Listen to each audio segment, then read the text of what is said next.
Okay mga kaibigan, magandang araw sa inyong lahat. Okay, ito na naman ang update natin sa mga ating kabarda, sa mga Barda fans na palaging nakatutok dito sa ating channel.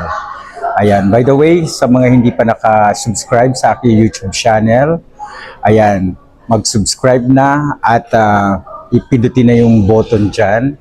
Diba? At para updated kayo sa ating mga news update about Barbie Fortesa and David Licauco. Ayan. So, nung nakarang araw, ang pagkakaalam namin, si Barbie at si David ay nasa bakasyon.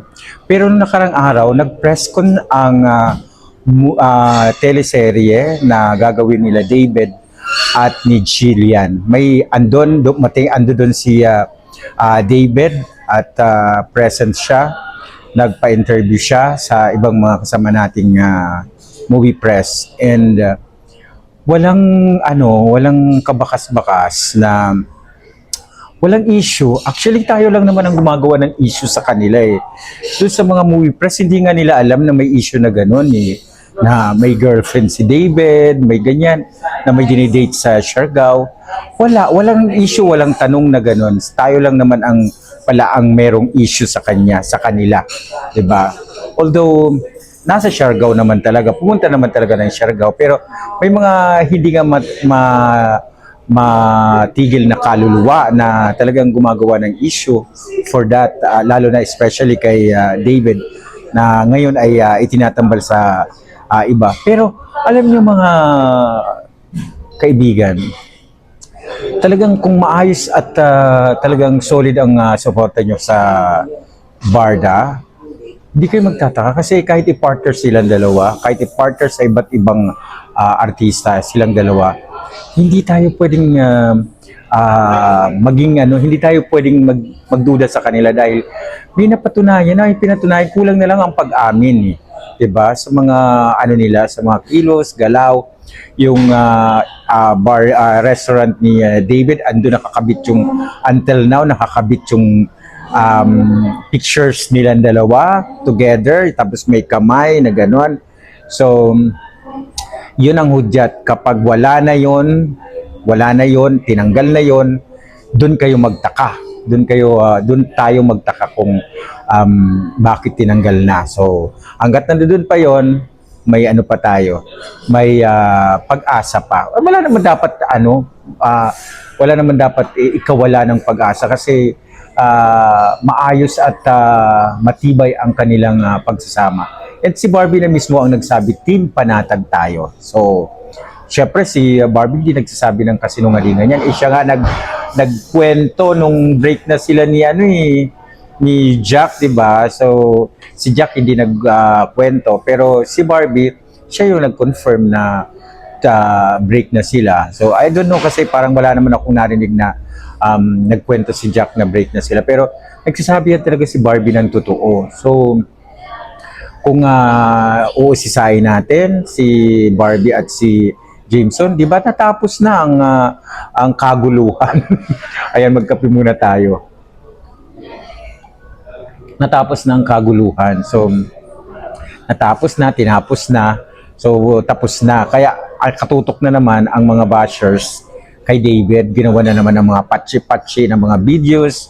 Mapasama lang talaga, mailagay lang talaga sa masama ang imahe ni David. So, hindi tayo magtataka kasi noon pa man may mga ganyan na kapag ang love team ay hindi pa umaamin, pinapaamin nila.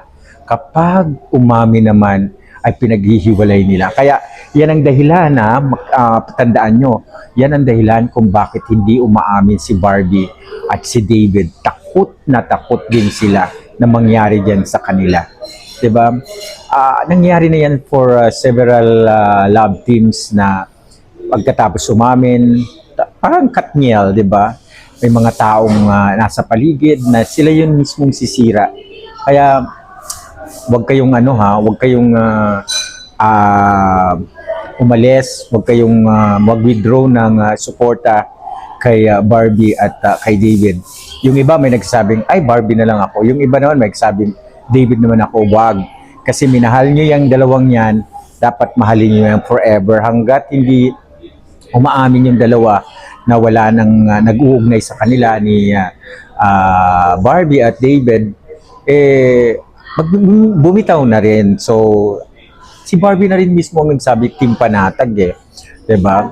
Sabi ko nga, pag may pagkakataon talaga sa 24, hindi pwedeng hindi sumagot si David dahil, nako, gigisahin ko talaga siya sa mga katanungan at tatabihan ko talaga siya. And sila ni Barbie. So, 'di ba?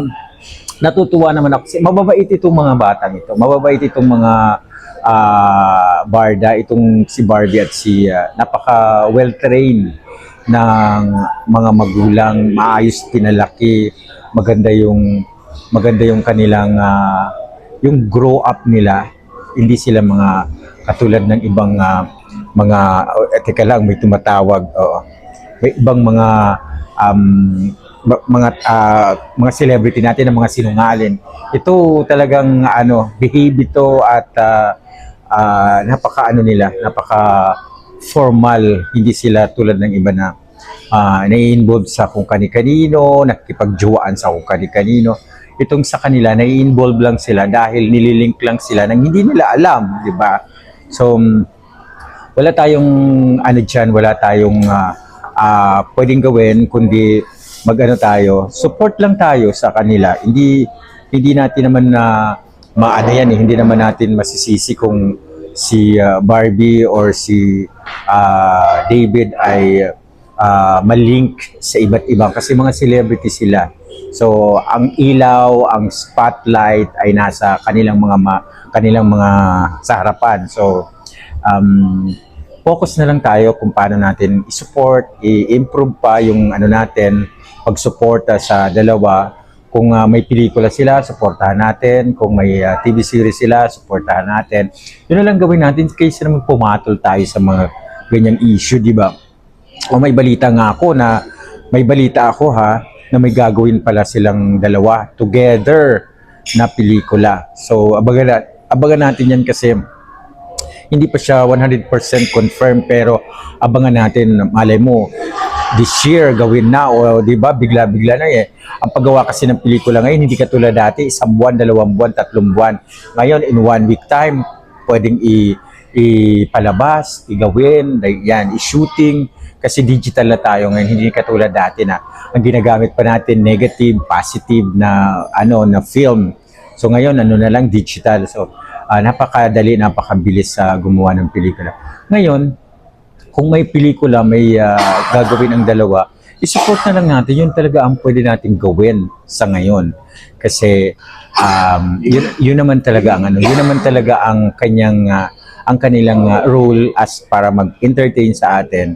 And sana lahat ng mga nagmamahal sa barda huwag kayong mag-withdraw kasi yung iba nagtatampo, nagagalit, nawawala na yung pag-asa. Parang, di ba? Hindi naman dapat ganon. So, kung mahal yung dalawa, support lang tayo. Kahit na anong mangyari, di ba? Sabi ko nga sa inyo pag ang dalawa may nasagap ako na chismis talaga na confirm, ako mismo ang maghahatid sa inyo ng diretso talaga na, halimbawa, pag may nasagap ako na jowa ni David, jowa ni Barbie, ako mismo magsasahatid sa inyo. Pero as long as nawala, diba, marami tayong ganon, marami tayong kakilala na mga other celebrity, makeup artist, di celebrity. Alam mo mga chismis, nagsisimula yan sa mga makeup artist ni artista na ganito, makeup artist ni artista ni ganyan. Diyan sila mismo nagchichismis sa kapwa nila makeup artist. Alam mo ba, si jowa na pala ni kasi nakita pa nila magkasama sila habang mini-makeupan ko, ganon. So dun, kaya ang chismis sa loob mismo ng studio, ng GMA7, ng ABS-CBN, ng TV5, ng kung saan ang event, doon nangyayari ang chismis. Kaya, syempre, marami tayong mga tenga, marami tayong mga chichirit-chit yan. So, tingnan natin ha. Kaya sabi ko nga sa inyo, tumuto kayo dito sa atin kasi kung ano talaga ang totoo, sasabihin ko sa inyo kung talagang totoo at tunay.